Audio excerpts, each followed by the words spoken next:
கிழக்கு ஐரோப்பிய நாடான உக்ரைன் மீது 2022ஆம் ஆண்டு பிப்ரவரி 24ஆம் தேதி ரஷ்யா ராணுவ நடவடிக்கை எடுத்தது. இதனை அடுத்து உக்ரைன் ரஷ்யா போர் தொடங்கியது. உக்ரைனுக்கு ஆதரவாக அமெரிக்கா மற்றும் நேட்டோ நாடுகள் நிதி மற்றும் ஆயுத உதவிகளை செய்தன. போர் தொடங்கி 3 ஆண்டுகள் நிறைவடைந்துள்ள நிலையில் போரை முடிவுக்கு கொண்டுவர அமெரிக்க அதிபர் டிரம்ப் தீவிர முயற்சியில் ஈடுபட்டுள்ளார். ரஷ்ய அதிபர் புதினும் உக்ரைன் அதிபர் ஜெலன்ஸ்கியும் பேச்சுவார்த்தை நடத்த வேண்டும் என்று வலியுறுத்திய அதிபர் டிரம்ப் போர் முடிவுக்கு வராமல் இருக்க உக்ரைன் அதிபரே காரணம் என்று கூறியிருந்தார். மேலும் ஒரு சர்வாதிகாரி போல செயல்படும் கோமாளியான உக்ரைன் அதிபர் ஜெலன்ஸ்கி பதவி விலக வேண்டும் என்றும் கடுமையாக எச்சரித்திருந்தார். பதிலுக்கு உக்ரைனை நேட்டோ உறுப்பினர் ஆக்கினால் அதிபர் பதவியிலிருந்து வெளியேற தயார் என்று ஜெலன்ஸ்கி சவால் விட்டிருந்தார். இந்நிலையில் உக்ரைனில் இருந்து ரஷ்யா படைகளை உடனடியாக திரும்பப் பெற வலியுறுத்தி ஐநா சபையில் உக்ரைன் ஒரு தீர்மானத்தை கொண்டு வந்தது. உக்ரைனுக்கு எதிரான போரை அமைதியான முறையில் தீர்க்கவும் இந்த தீர்மானம் வலியுறுத்தியது. உக்ரைன் கொண்டு வந்த இந்த தீர்மானம் மீதான வாக்கெடுப்பில் 93 நாடுகள் ஆதரவாக வாக்களித்தன. அமெரிக்கா, ரஷ்யா, இஸ்ரேல் உள்ளிட்ட 18 நாடுகள் தீர்மானத்திற்கு எதிராக வாக்களித்தன. India, China, Brazil, Iran, Iraq, Pakistan, Bangladesh, Saudi Arabia, தென்னாப்பிரிக்கா, இலங்கை, ஐக்கிய அரபு எமிரேட்ஸ், வியட்நாம் உள்ளிட்ட 65 ஐநா உறுப்பு நாடுகள் இந்த வாக்கெடுப்பில் பங்கேற்கவில்லை. ரஷ்யாவுக்கு எதிரான முந்தைய தீர்மானங்களை விடவும் குறைந்த ஆதரவுடன் தீர்மானம் நிறைவேற்றப்பட்டது. இதற்கிடையே அமைதிக்கான பாதை என்ற சுருக்கமான ஒரு போட்டி தீர்மானத்தையும் அமெரிக்கா தாக்கல் செய்தது.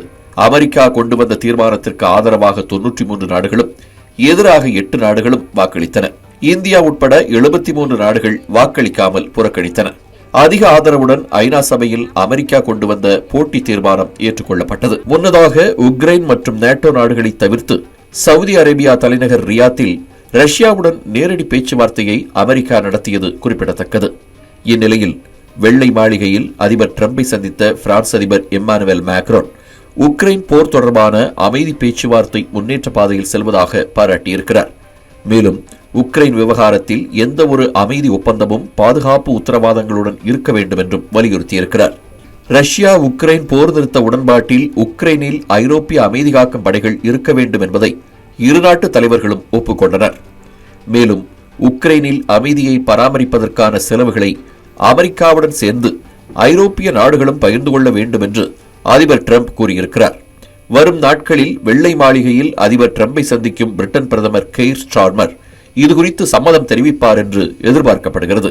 ரஷ்யாவுக்கு எதிரான முந்தைய ஜோ பைடன் நிர்வாக முடிவுகளில் இருந்து முற்றிலுமாக மாறுபட்ட நிலைப்பாட்டை அதிபர் டிரம்ப் எடுத்து வருகிறார்.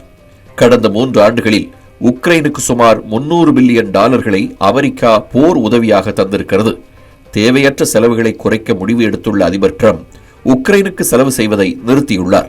உக்ரைன் போருக்காக அமெரிக்கா வழங்கிய நிதியை உக்ரைன் திருப்பி தர வேண்டும் என்றும் அல்லது உக்ரைனில் உள்ள கனிம வளங்களின் 50% அமெரிக்காவுக்கு தர வேண்டும் என்றும் அதிபர் டிரம்ப் தெரிவித்திருந்தார்.